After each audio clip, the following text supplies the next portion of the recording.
Okay, next we're going to look at limits involving infinity with continuity. We have this function, we'll get it here, this function f of x. How do we find the vertical asymptotes of a function? And what are those vertical asymptotes here? Well, if you think back to last year, vertical asymptotes are those weird spots where you do get the dividing by 0. So anywhere the denominator is 0, we're going to get those vertical asymptotes. So let's see if we can figure them out here. Easiest way to do that is to take that denominator and solve it once you set it equal to 0 and see what you would get. So what would we get if we solve this one? I think we can do some factoring here. Now setting both equal to 0 and solving, we'd end up with x equals 3 and x equals -2. Those should be our two vertical asymptotes on that graph. So what happens then if we do the limit as we approach those two numbers, -2 and 3, from both the right and left? Well, first let's get a picture of this graph and see if we can't find out what those are. So let's confirm these by doing some graphing. On the calculator, let's enter our function, and I've done that here already. Put the function in. Make sure you get parentheses in there, or do the rational function format. And now let's graph it. I'm going to use the standard graph number 6. And if we graph this one, does that confirm? Do we have vertical asymptotes at -2 and +3? Sure, looks like it, yep, based on this graph. So what do we get as we approach -2 from the left? Well, you can see from the left side, it looks like the graph is increasing. So this is just going to keep increasing, increasing, increasing. We would say that then that's approaching positive infinity.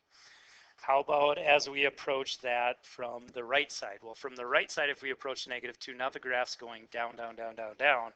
That would be negative infinity. As we go towards 3, from the left side, again, on the left, it looks like the graph's going downwards, and so this would be negative infinity.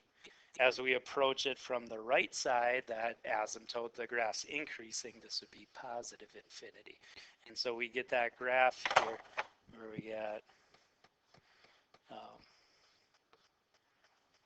something like this, and our graph, we got asymptote there, asymptote there, and our graph kind of has this shape.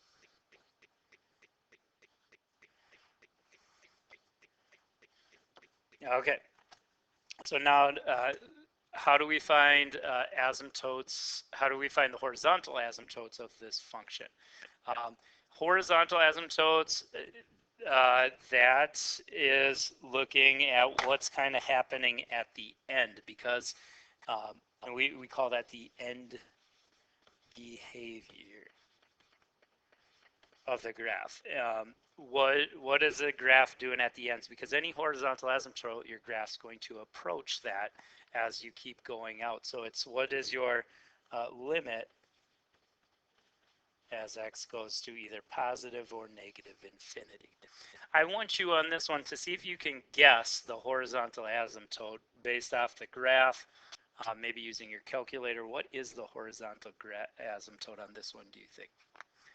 All right, let's check see what you got. If you had that the horizontal asymptote's at y equals 4, you are correct. There is a horizontal asymptote at +4 on this one. That's what our graph is approaching as you go in the long run.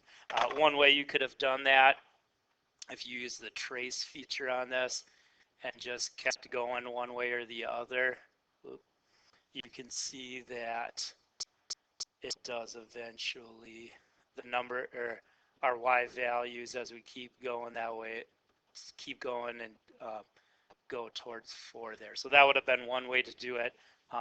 There's some other ways as well.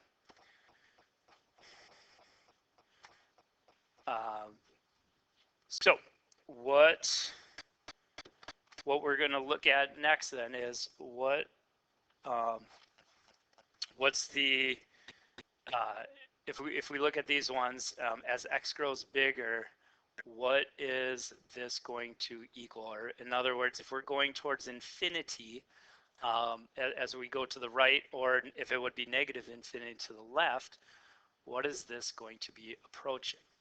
Well, let's kind of go back. Why did this one approach 4?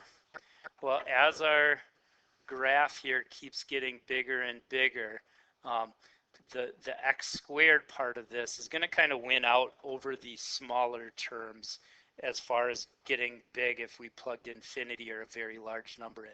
So really this and this and this don't affect the outcome of this if x is getting very large or very, very small. Only this part is going to determine it with the biggest power. Well, why do you think it went to 4? Well, if we kind of know these are the parts that are going to win out, what's it going to go to? 4. So see if you can use that same thinking here and maybe use your calculator to check and see what you come up with for the limits of each of these. All right, let's see what you came up with. Hopefully on this first one you came up that this was approaching 2, and you could use the graph to double check that. But again, the bigger one here that's going to win out is the x, not the 1 here, and so this one's going to approach 2. In this one, these two are not going to determine it. The biggest one here is. If those cancel out, this one's going to approach 4/3.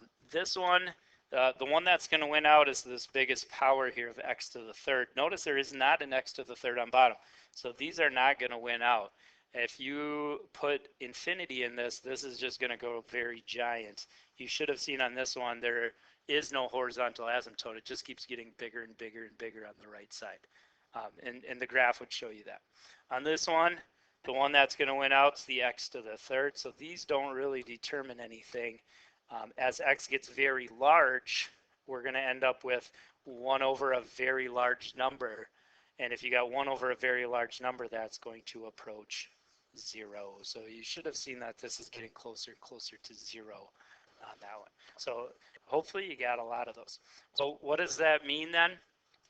To approach this, let's consider what do we get if we have y equals 1 over x to the n power?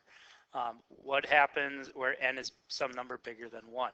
What happens as x gets very big?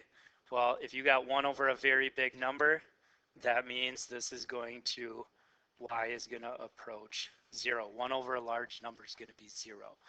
What happens to y as x goes to negative infinity?